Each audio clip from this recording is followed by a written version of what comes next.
26-এ BJP জেতার পর থেকে মমতা বন্দ্যোপাধ্যায় একের পর এক ইস্যুতে বিজেপি সরকারকে কটাক্ষ করেছেন।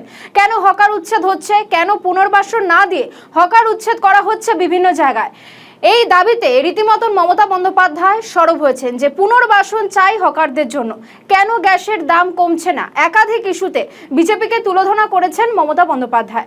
ফেসবুক লাইভে তিনি এসেছিলেন গতকাল। ফেসবুক লাইভে থেকেও বিজেপিকে আক্রমণ করে তৃণমূল নেত্রী ঠিক কি বলেছেন শোনাবো। পাশাপাশি মুখ্যমন্ত্রী শুভেন্দু অধিকারী কটাক্ষের সুরে প্রাক্তন মুখ্যমন্ত্রীকে কি বলেছেন শোনাবো, back to back.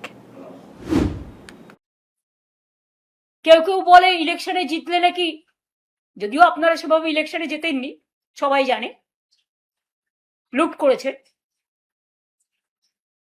Honeymoon period চলে 4 মাস। এখন তো হানিমুন না, অনেকে বলছে মানিমুন পিরিয়ড চলছে।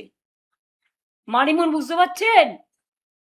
আশা করি সহজ ভাষায় এই কথাটা বুঝতে পারবেন। আমাদের চোর বলছেন, আর নিজেরা কি একবার তাকিয়ে দেখেছেন? যান বিজেপি কর্মীদের গিয়ে জিজ্ঞেস করুন। আমি সবাইকে অশ্রদ্ধা করি না, যারা ভালো কর্মী সে যে রাজনৈতিক দলই করুক, তার গণতান্ত্রিক স্বাধীনতা আছে।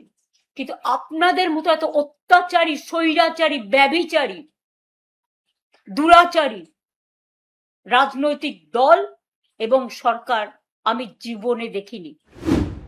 ফেসবুকেই থাকুন আপনি, বিকালবেলা আপনাকে রাস্তায় বেরোতে হবে না,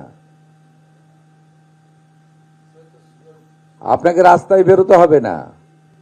রাস্তায় আপনি যাতে না বেরোতে পারেন তার ব্যবস্থা আমি করব।